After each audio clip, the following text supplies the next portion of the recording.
Okay, great stuff.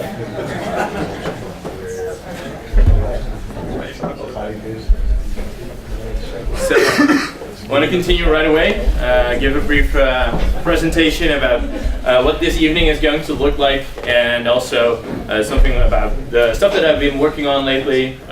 We rebranded our marketing agency to focus more on B2B applications, and I want to enlighten you all about like how in practice do we work on B2B lead generation, for example.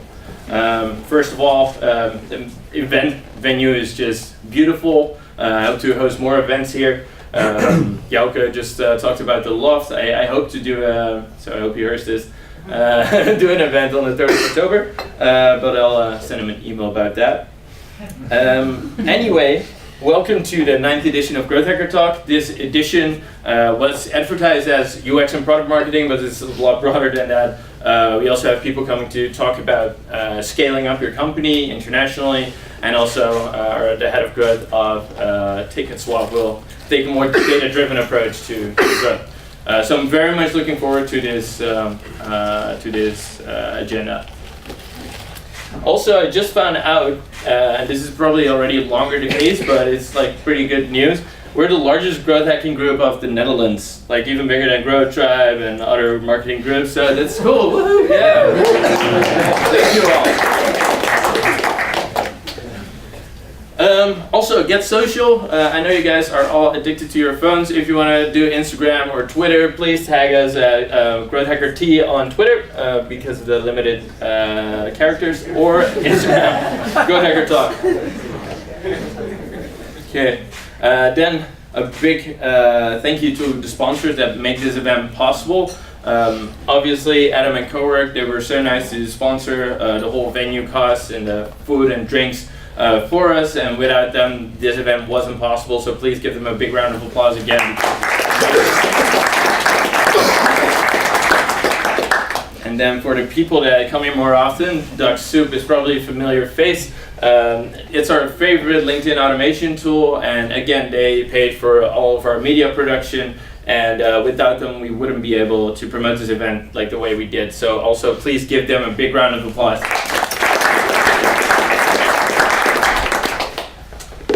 And of course, all of the hours that we put in, we do because of from our growth marketing agency, Spike. With Spike, we help B2B companies find more leads more efficiently, and we help crowdfunding campaigns raise funds. So I'm not going to thank myself, but I did want to put the logo on here.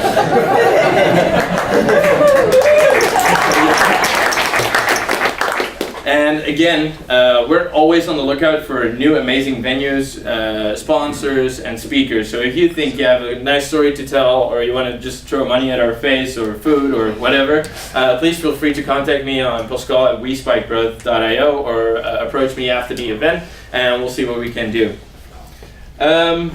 Then, quick question actually, like who's here for the very first time? Wow. It always never ceases to amaze me that so many people are always here for the first time. It's super cool. I'm always wondering, like, who people here for the first time that weren't a member of the meetup group and found out about it? Cool. Through TQ. Ah, through TQ. Okay, nice. I spammed in the TQ Slack. Nice. Oh, it worked. It worked.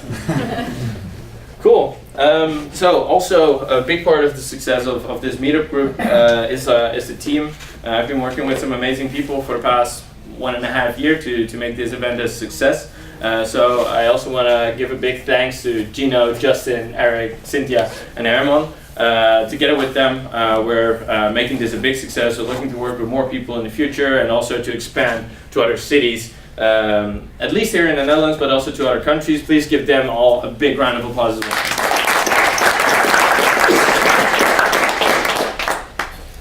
Okay, about me. I've been talking quite a bit. I have my own growth marketing agency, Spike, just told you about that. Growth Hacker Talk, obviously you're here, so you're familiar with that one. And then we also host blockchain community events with Square 5. We've done editions now in New York, in Cape Town, and here in Amsterdam, where we want to involve the blockchain community and see whatever we can do with this new technology. I've worked on several cool projects. These are not the B2B projects that I have on here underneath here, but those are all some kind of crowdfunding projects. So I've worked with Travis as our head of growth, helped them raise $680,000 during a crowdfunding campaign, helped Blockport raise 10 million during their token sale, and currently in the progress of helping Camp 2 raise 1.5 million during their equity crowdfunding campaign. So that's all super cool, and that's some stuff I like to work on. So why are we all here tonight? We want to learn something more about growth hacking.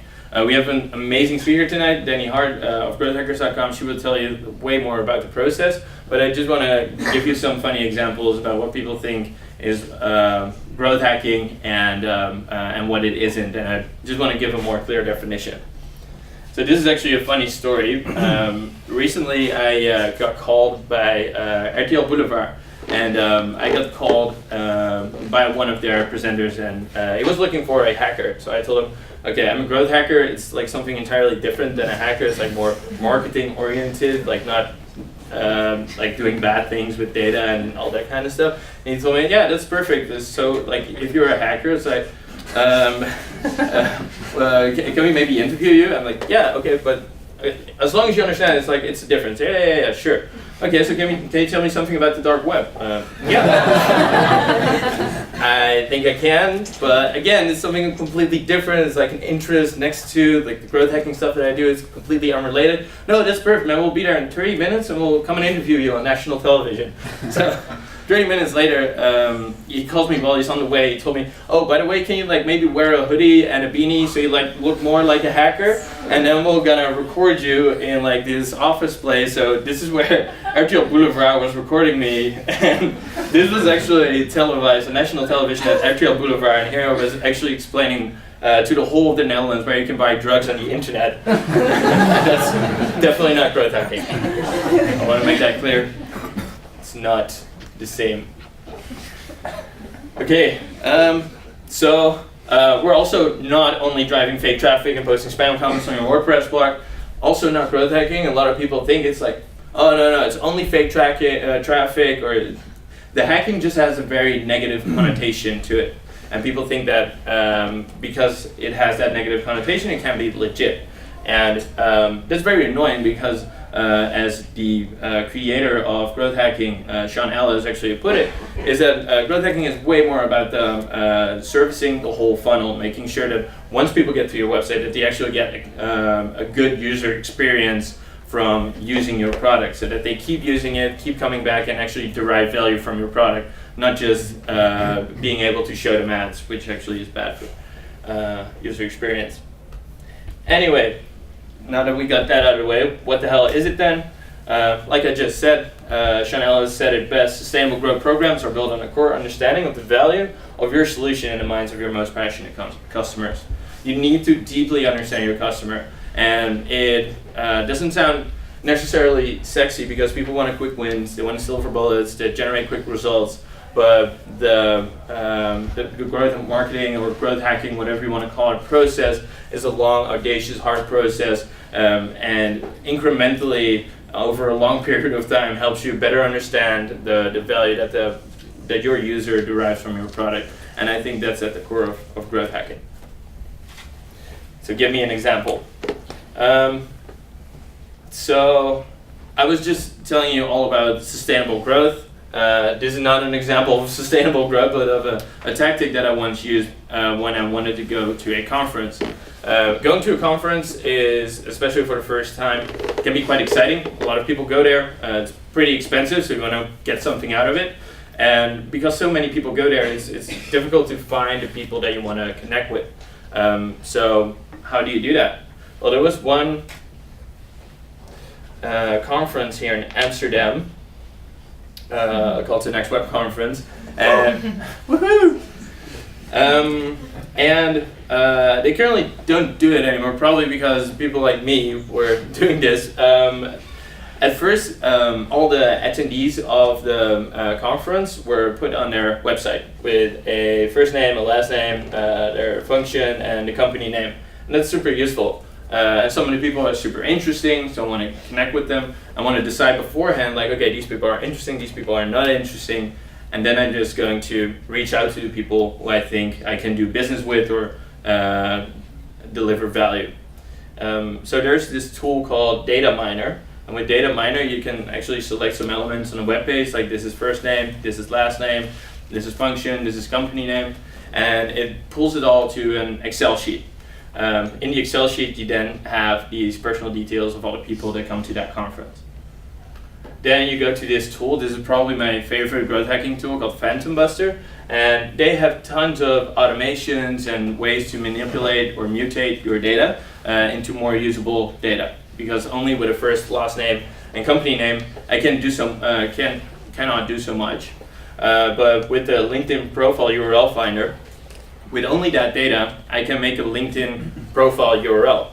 And having that URL, I can now find someone on LinkedIn and send them a message. So if I have enough people, I can use this tool called DutchBasecamp. DutchBasecamp, already told you about it, it's a LinkedIn automation tool. They have this one function called the revisit tool. If you have LinkedIn URLs, so the links to someone's LinkedIn profile, you can upload them here and automatically visit all of the profiles of the people that you uploaded. So that's cool. So once you know, like, okay, I want to target these people in this specific niche, you can send them a very relevant message, like, hey, first name, I'm also going to the next web conference. I'm looking to connect with people in fintech. Let's have a coffee. Super relevant. Also, when you visit profiles, DutchBasecamp has some kind of point system that allows you to get personal email addresses of the people that you're visiting. Small disclaimer, this is definitely not GDPR compliant, so use at your own discretion. But with this, with these personal emails, you can create a custom audience, for example, in Facebook. So before you send them a message, to make it even more relevant or make them more warmer for your brand, you can show them an ad first. So I upload the email addresses here into Facebook. I show them an ad like, hey, we'll also this company will also be at the next web conference. And only after they see my ad, I will send them a message on LinkedIn. And usually you get some responses like, oh, hey, that's a coincidence. I just saw your ad on Facebook. And they didn't know that I completely orchestrated that way. So here are some funny examples, and also a very bad example of a message that you sent. Like, this is the most generic message you can write. This is probably the first time that I tried out LinkedIn automation, automated outreach. So no personalization here, so just say hi, which is bad. I saw that you're also visiting the next web conference, would love to connect. Also, I'm a growth hacker and I like coffee and dogs. Can we help each other out somehow? Keep hustling, Pascal. Seems like a bad message, but I want to explain to you all that it's about getting into a conversation with people and not necessarily about selling directly. And once people give you a funny response, you at least have a foot in the door and are able to further the conversation. Whereas I'm sure most of you have received messages on LinkedIn. Once you connect, you get a super long message, people trying to pitch you their services. I don't know, web developers from East Ukraine or China that can deliver you awesome services for free, and it just feels kind of sucky or icky what these people are doing. Whereas if you just get a short message like, hey, I like what you're doing, I'm relevant, also work in this space, you get funny responses. So I want to show you some of the funny responses I got. One woman was like working for 14 years in coffee and was like telling me her life story about coffee. So that was pretty cool. Then someone said, I just had a coffee with my dog sitting next to me, so it seems we have a few things in common. Pretty nice. People started sending me photos of their dogs. And I think the best reply I got was from this Chinese man who told me, I love coffee and dogs as well, they are delicious.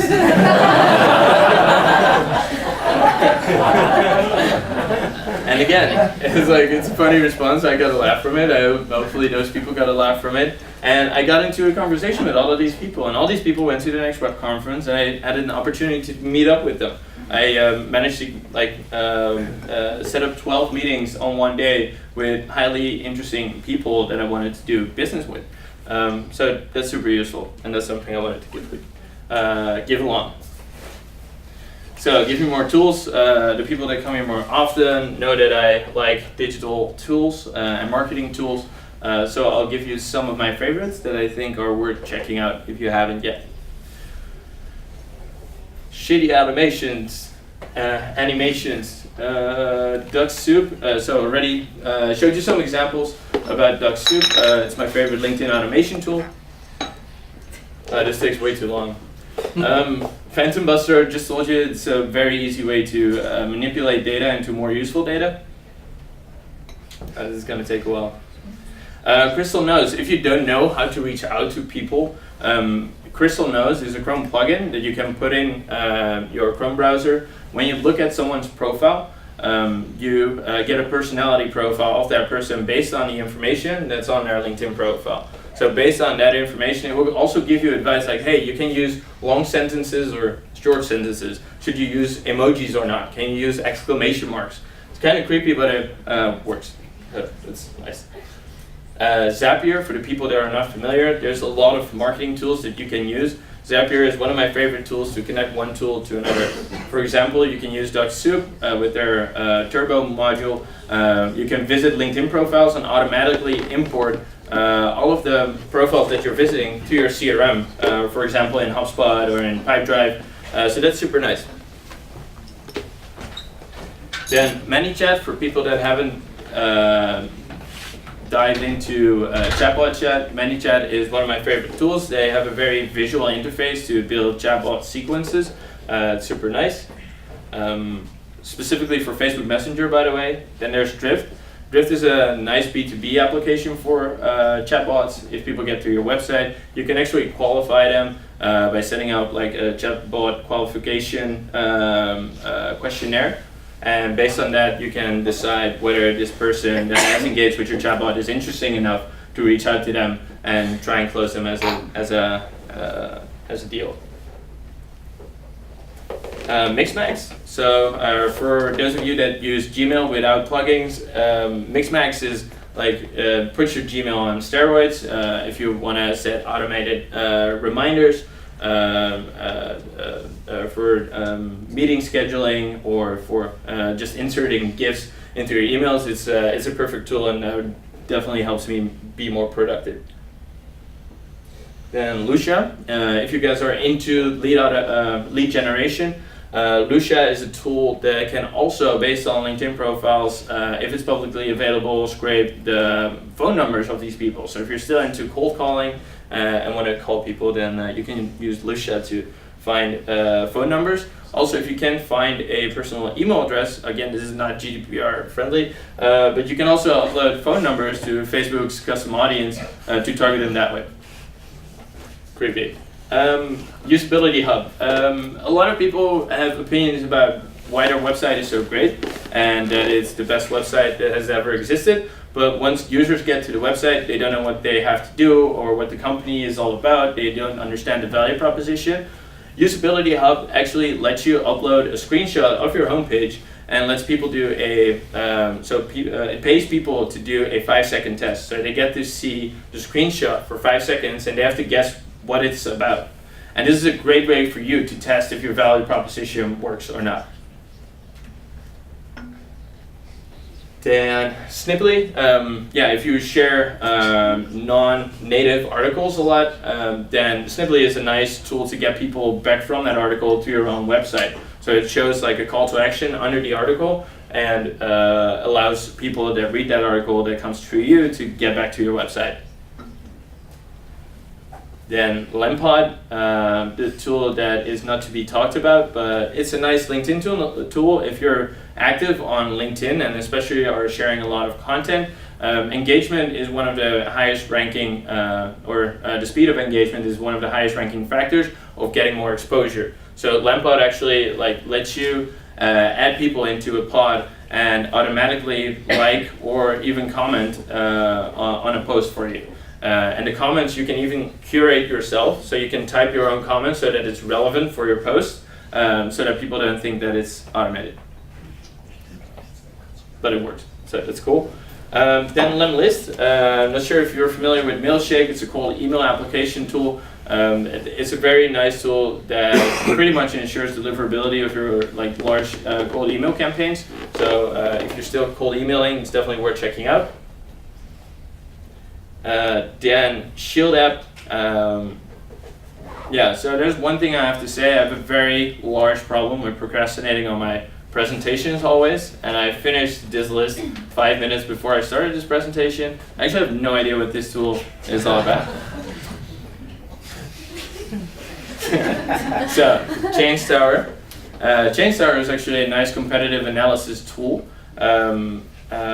What it does is actually you can give it a URL, for example, from a competitor's website, and you can leave your email address or create an account, and you will get updates whenever your competitor makes a change to their website.